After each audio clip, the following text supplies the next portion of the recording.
Hello students, welcome to elementary algebra. In today's session we're going to be looking at complex fractions. We have already discussed addition and subtraction of rational expressions, and now we're going to go one step further and look at complex rational expressions. To begin, I have at the board 4 examples of complex fractions. 3/5 over 2/3, a over 2b divided by a squared over b, x over x squared minus 1 divided by x squared over x plus 1, and 2 over x minus x over y all over 1 plus 1 over y. These are all examples of what are called complex rational expressions,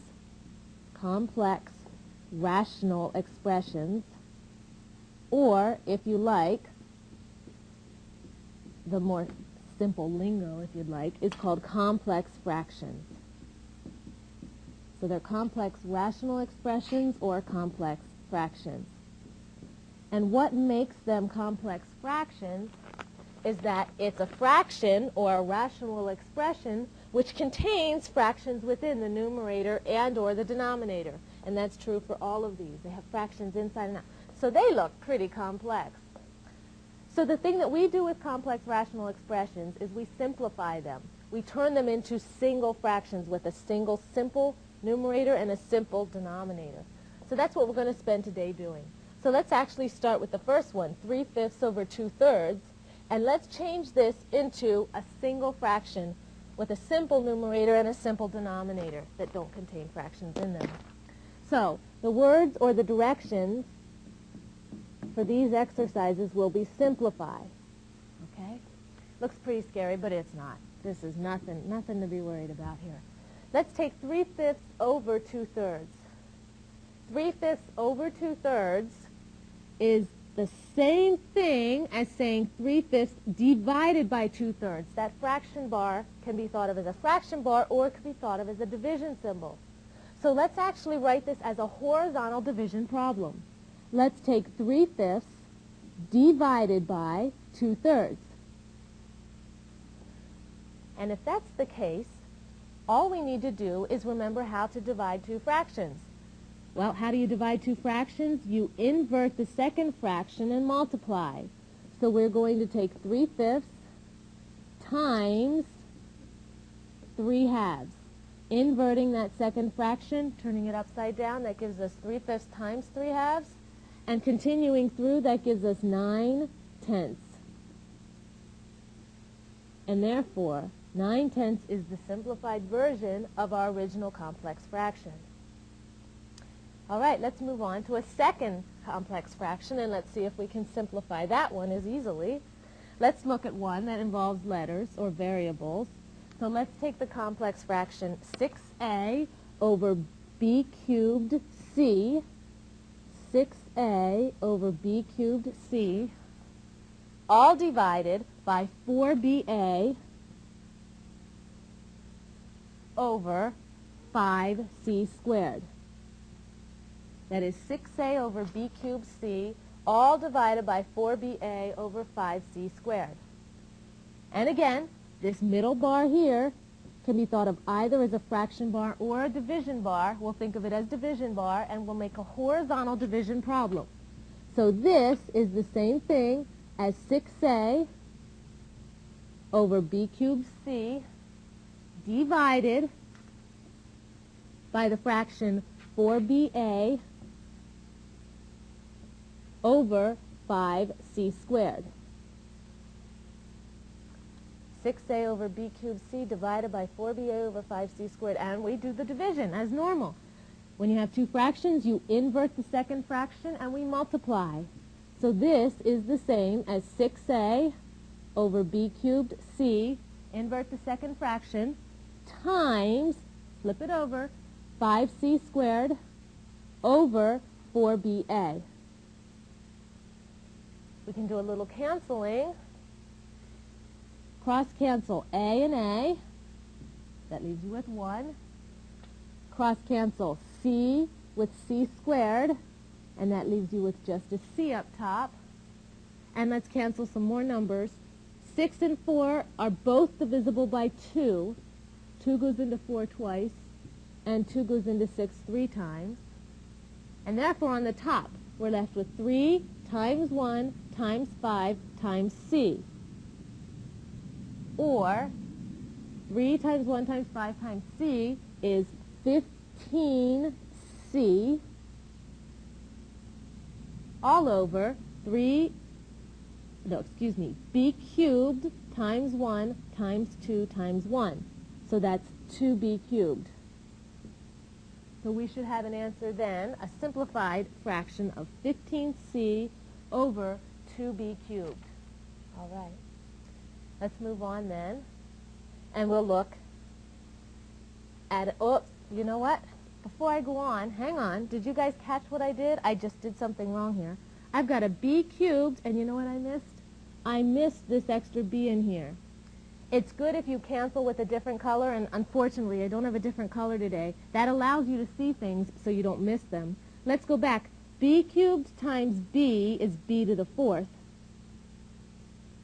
And so on the bottom, you would have 2b to the 4th. B cubed times b is b to the 4th.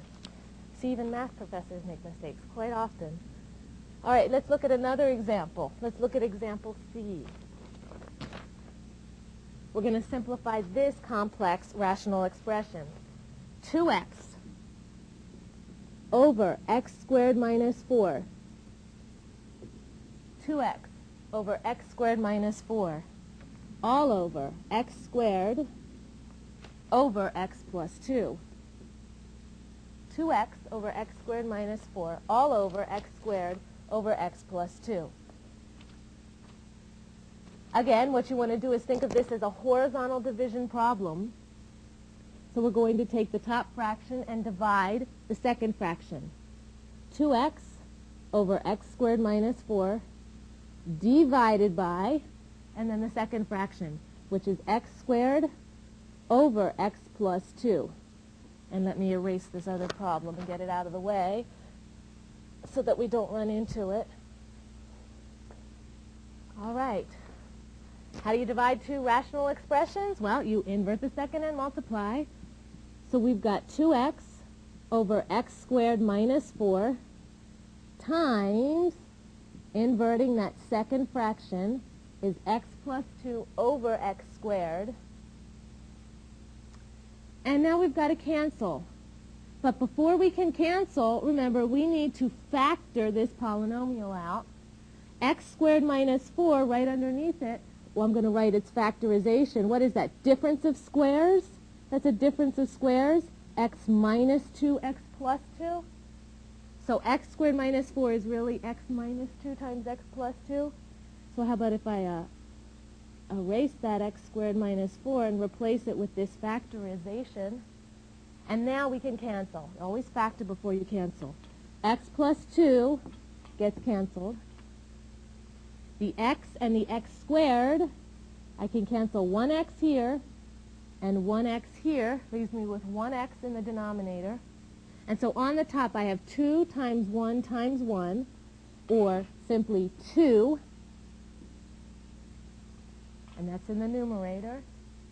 And then in the denominator, I simply have x minus 2 times 1 times x, or x times x minus 2. You may leave your answer like that. Some people prefer to use the distributive property and multiply this out, so you could also write this as 2 over x squared minus 2x. Either of those answers is acceptable. It depends how you like to view it. And so this, and let me double check to make sure I did that right, is the simplified version of this complex fraction right here. Okay. Let's move on to one that's a little trickier. Let's take D, example D. 2/3 minus 5/6 all over 3/4 plus 7/8. That's 2/3 minus 5/6 all over 3/4 plus 7/8. Now, what makes this different than the ones we've done before is the fact that we do not have a single fraction on top and a single fraction on the bottom. And the book now addresses this problem in two ways. And I'm going to do the way that I prefer and the one I feel more comfortable with. But, however, if you have seen a different way, you're welcome to do that to reduce this. My goal is to get a single fraction on the top and on the bottom. And the first thing I have to do then is find the common denominator on the top and add those fractions together. So, here we go. Let's take 2/3 minus 5/6. Temporarily ignore the bottom and just add these two up. Well, our common denominator up there would be 6. So, let's make this a 6 and this is 6. 3 times 2, so I'm writing really small here. 3 times 2 gives us 6. 2 times 2 gives us 4. So 2/3 is equivalent to 4/6. And I'm going to take 4/6 minus 5/6 on the top again. And 4/6 minus 5/6 gives us, 4 minus 5 gives us -1/6. Okay? So that's just on the top. And that was easy. So now I'm going to do the same thing on the bottom. This time I'm going to be ignoring the top, and we're just going to focus on the bottom.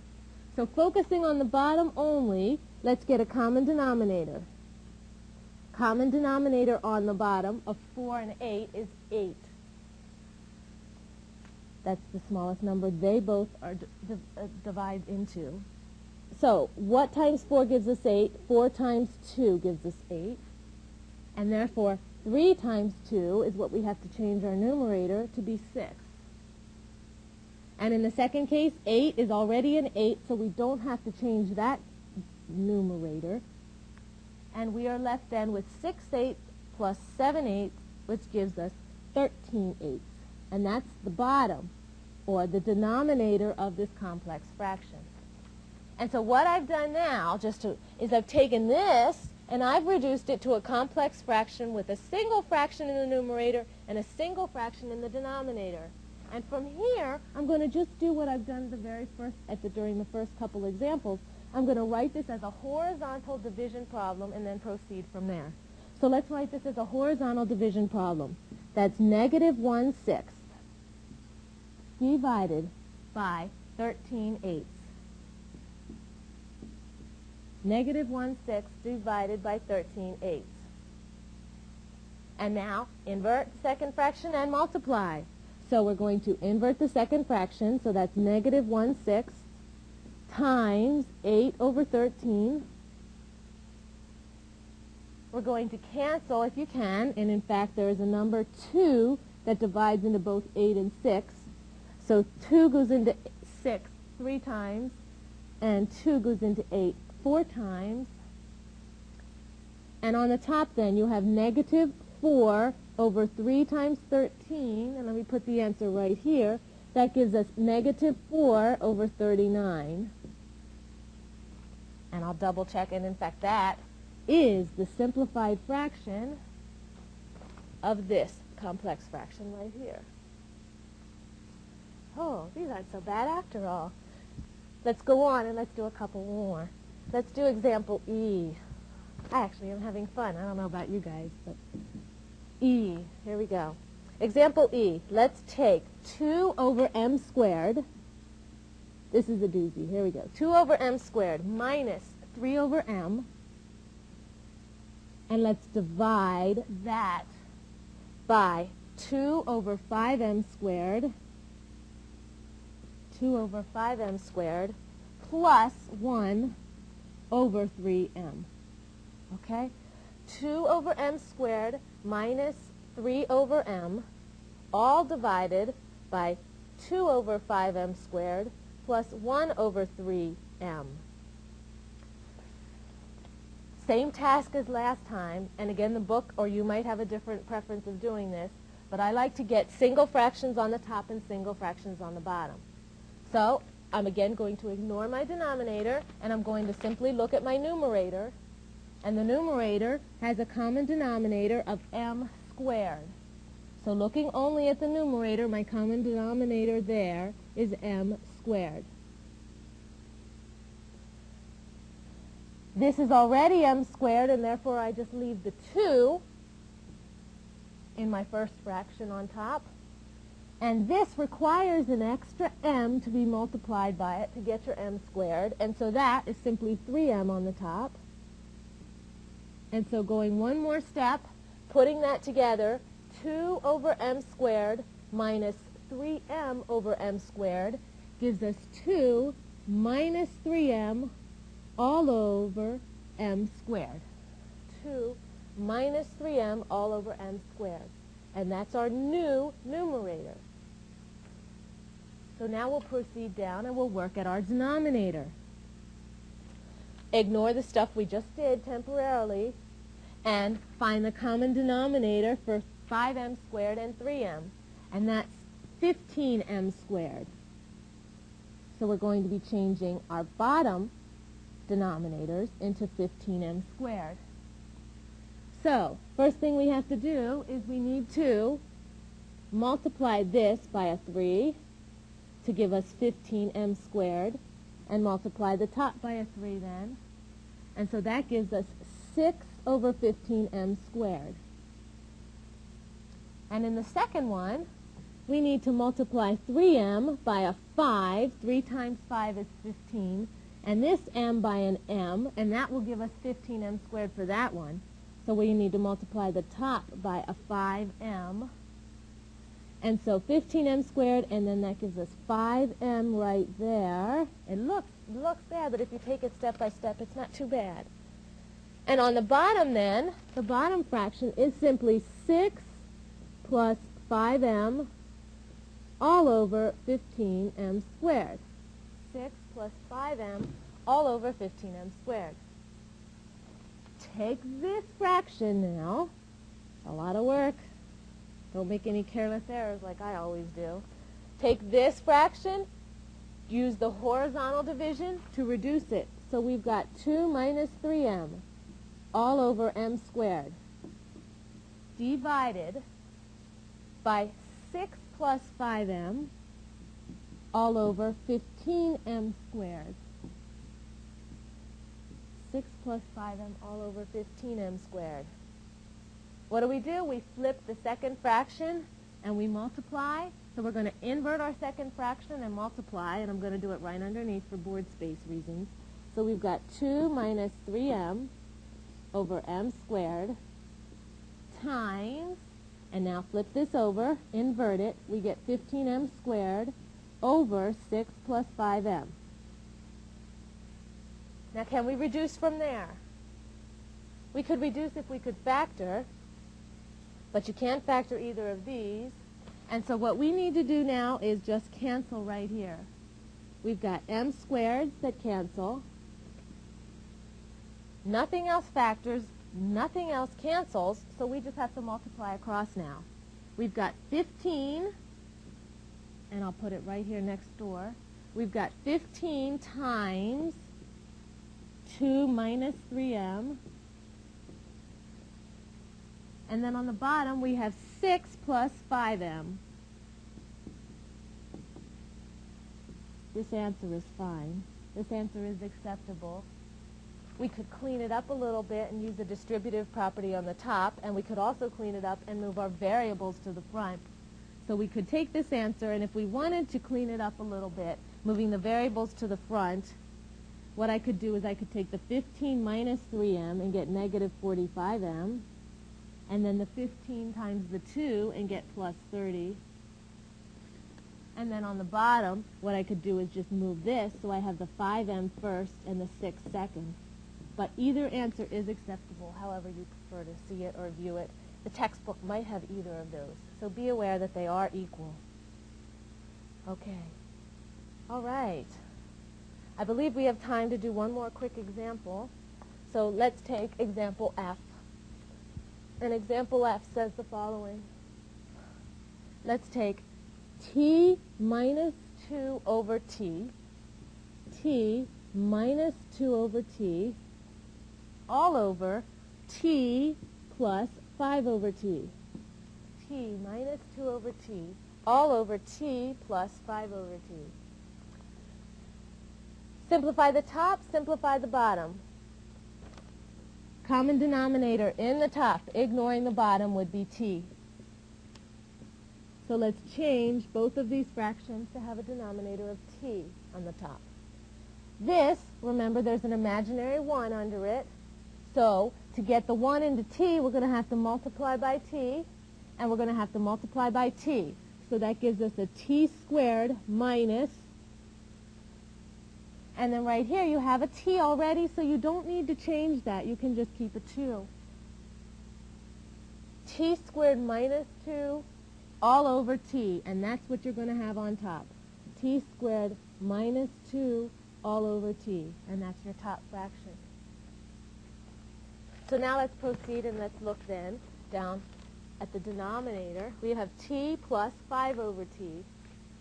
Again, the common denominator here is t. So again, we're ignoring the stuff that we just did on top, looking at the bottom.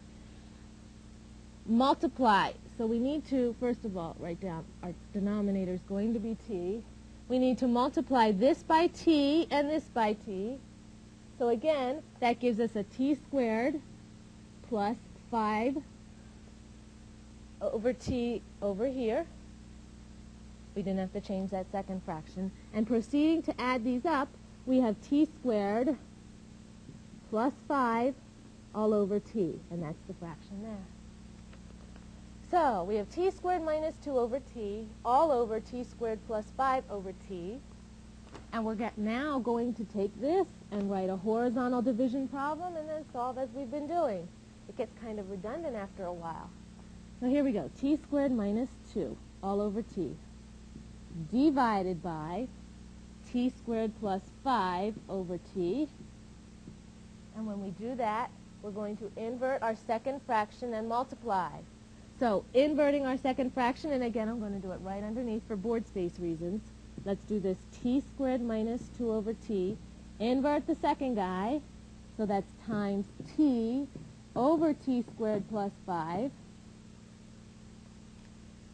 Cancel things that you can cancel. Well, first of all, can we factor t squared minus 2? You might be tempted, but it's not quite a difference of squares, so you can't factor that. T squared plus 5, we don't have a formula for the sum of 2 squares, and 5 isn't a square anyway, so that's not factorable. So the only thing that can be canceled here is these two t's right here across this way. So that leaves us with the final fraction of t squared minus 2 all over t squared plus 5. And that's the simplified form of the complex fraction that we initially started with. All right. What I'd like to do quickly, just to finish up, is run over to Elmo then, and I have several problems there that I'd like you to practice for homework. Complex fractions can be tricky, but I think the way to deal with it is to go through and do a lot of problems. So, if you want to focus your attention over here to Elmo, I have several exercises that I want you guys to practice, and then I have the answers too, so you can check your work when you're done. So here are your fractions. It's 3/4 over 5/8. And that's example exercise A. I want you to simplify that complex fraction. And then B is xy over z squared all over x over yz. And then C is a over a squared minus b squared, all of that over a squared over a plus b. And then D is 1 over t squared plus 1 all over 1 over t plus 1. So write these exercises down, practice these at home, and I do have the answers for you. So I'll pull the answers up now, and if you didn't get them, I'll bring this back to finish with this. Now, here's the answers. So scribble these answers down very quickly. The first answer to A is 6/5. The second answer to B is y squared over z. The answer to C is 1 over a times the quantity a minus b, or if you like, 1 over a squared minus ab. And D is 1 plus t squared over t times the quantity t plus 1. And if you like to multiply that out, you have t squared plus 1 over t squared plus t if you use the distributive property. Okay?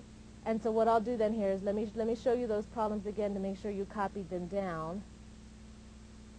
Take some time and work these at home. And if you have questions on them, I want you to come by my office or call me and let me know. And also, if I've made some mistake, which I often do, if I made a mistake in the answers, let me know that too, so I can re-edit the show. No, I'm kidding. But seriously, work on the complex fractions. They're important, and you're going to see them again in a higher level course, math course, if you do go on and take future math courses. Next time, we're going to be starting rational equations. I'll see you then.